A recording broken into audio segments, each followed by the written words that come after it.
everyone, welcome to my channel. My name is Andy, and in this series of videos I hope to explain and also reflect upon Dante's Divine Comedy.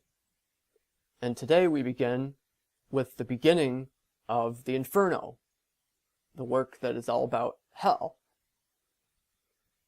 So, starting at the beginning of Canto I, Dante finds himself completely and utterly lost in a dark forest. And he also happens to mention that he doesn't even remember how he got lost or how he fell asleep, because in the beginning he just wakes up and just finds himself lost. Now, this is very pertinent to a very good allegory for what happens to everyone, especially in this day and age with our sinful nature. For one moment I might be going on a silent retreat where I'm spending all the time praying and I'm in a good habit of it and everything. And then slowly over time I kind of drift away from my prayer life and start getting too busy with things and just playing video games all the time, and I didn't even notice the transition when I sort of fell away. And it's not that I'm still practicing my Catholic faith and everything, but sometimes I go through the motions.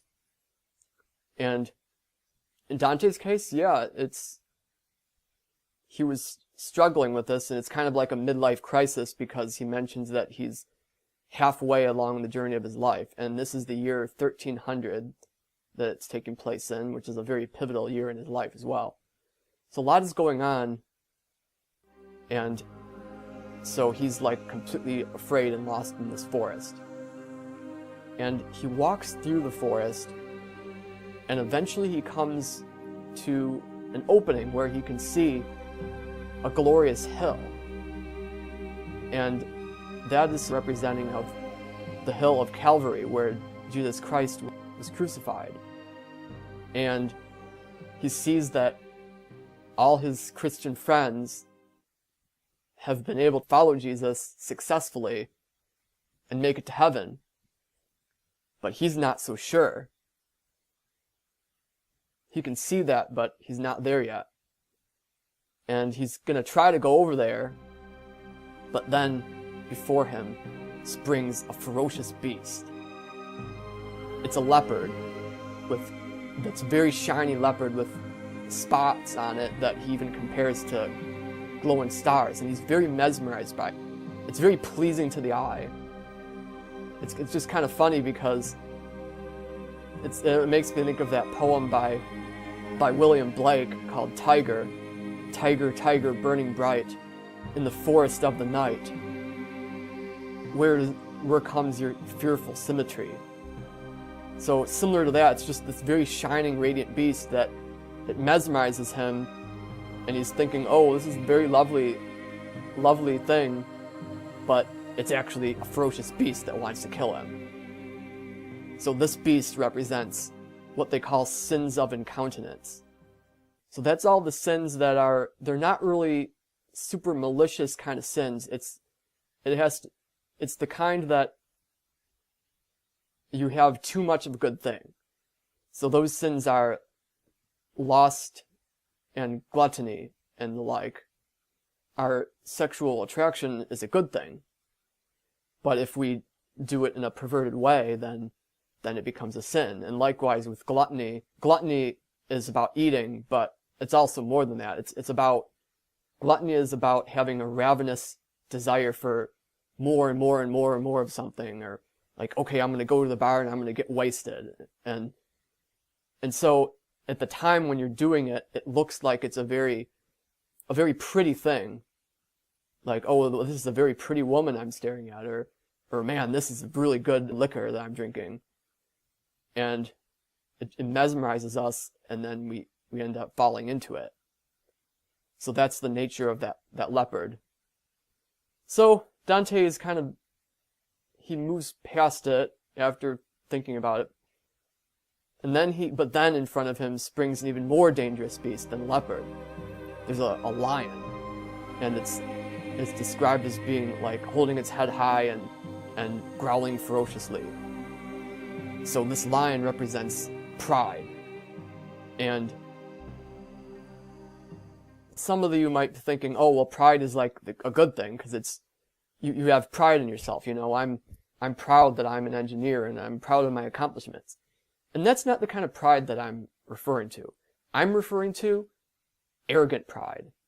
Also, pride of being sort of like a Pharisee. Like, I could say, oh, I'm such a great Catholic. I go to church all the time, and I practice regularly, and look at those stupid people over there, that stupid heathens that don't do anything. And so pride is a very dangerous thing, and in fact, that is the prime sin of Satan himself, casting himself into hell with his pride, saying, I'm better than God. And so this ferocious lion is a very dangerous foe. But Dante is still able to persist on, even though there's the lion. But then, last of all, comes the enemy that is going to defeat Dante. It's the she-wolf. And this wolf is described as being so hungry that she can never stop eating and tearing apart all her victims.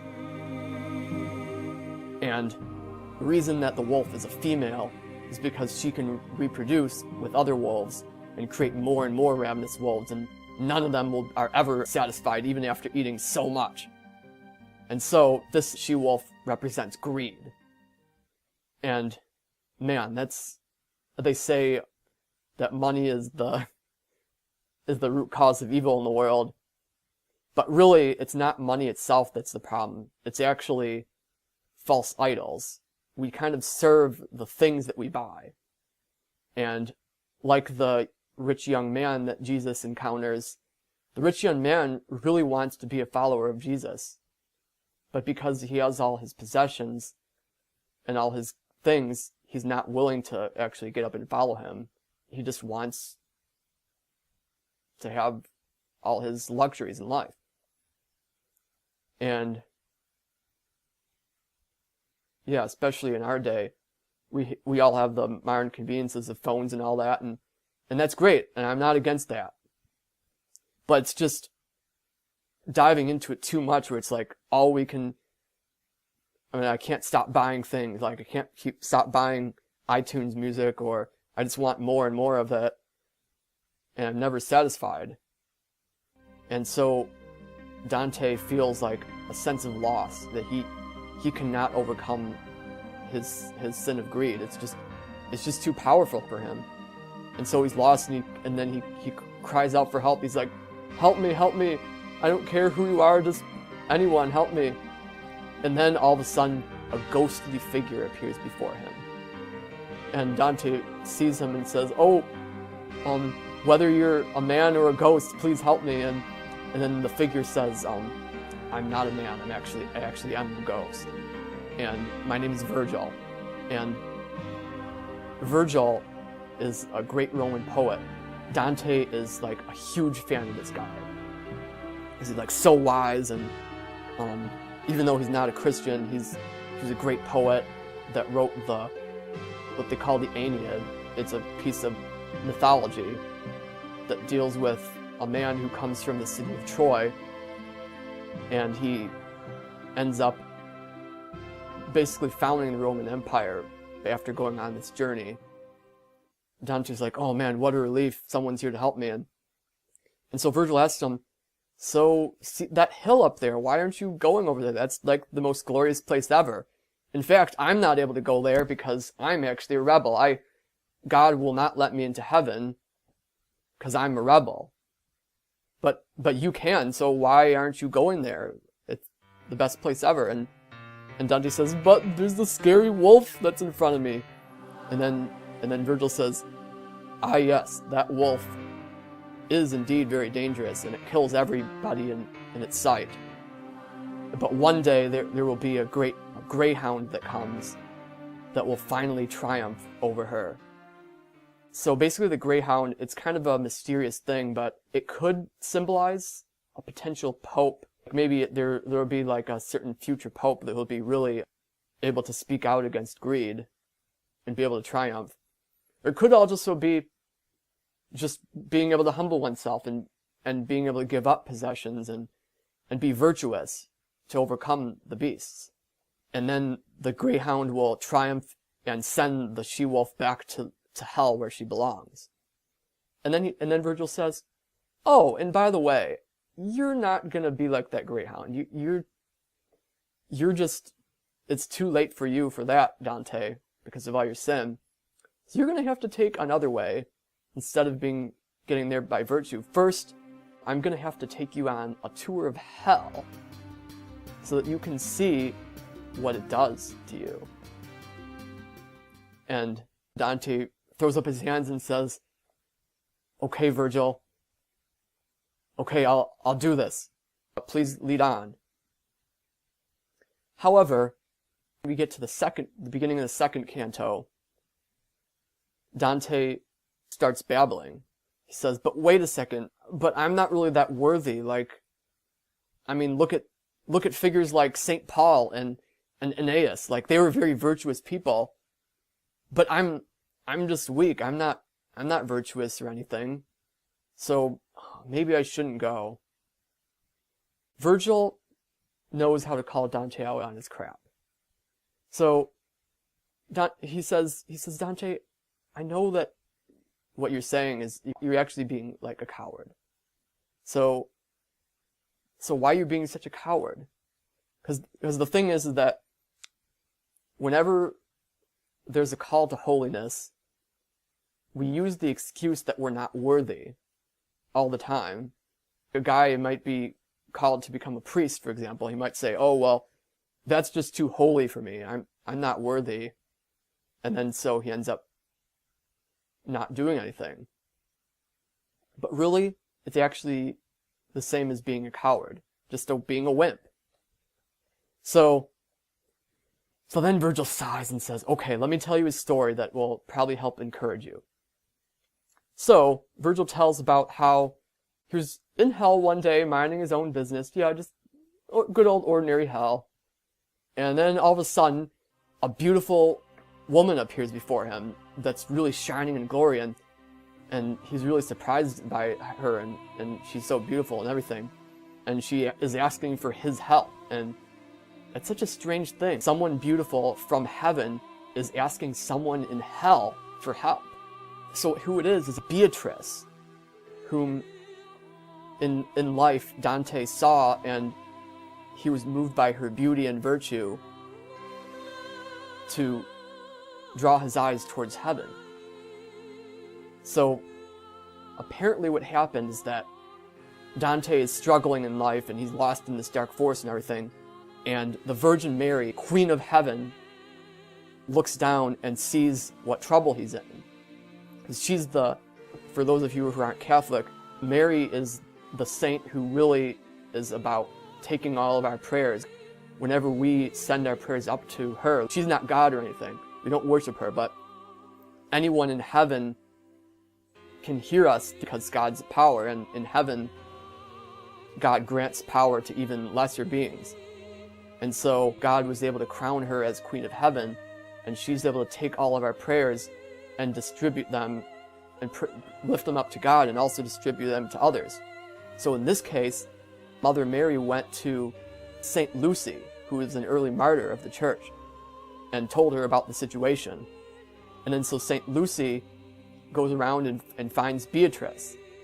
And she says, oh, Beatrice, your friend Dante is really struggling. Aren't you going to help him? Beatrice takes the plunge because she knows Dante's being really stupid and she needs to scold him. She's like, okay, yeah, I'll have to help him. And so she goes down to hell, and by the power of God, she's completely immune to any of the evil powers down there. And so she asks Virgil to go and help Dante, because Dante is a fan of this guy. And even though he's not a Christian or anything, it's kind of the closest thing that Dante can grasp onto, because things that are holy he's just going to reject and say, oh, well, I'm not holy, so I can't touch that. But Virgil, being from hell, and also someone that Dante emulates as a virtuous person and everything, is a little bit closer, so then Dante can actually use that. And so, because of that, Virgil was able to come and appear to Dante and lead him on this way. And so after Virgil explains all this, he says, so now are you ready to go? And then Dante's like, yes, I'm ready. I mean, who wouldn't with all those wonderful women up there in heaven, all those beautiful women looking down and caring about him and praying for him. So that's a great help for him. And so then, in the next video, you will see the wailing and gnashing of teeth in hell.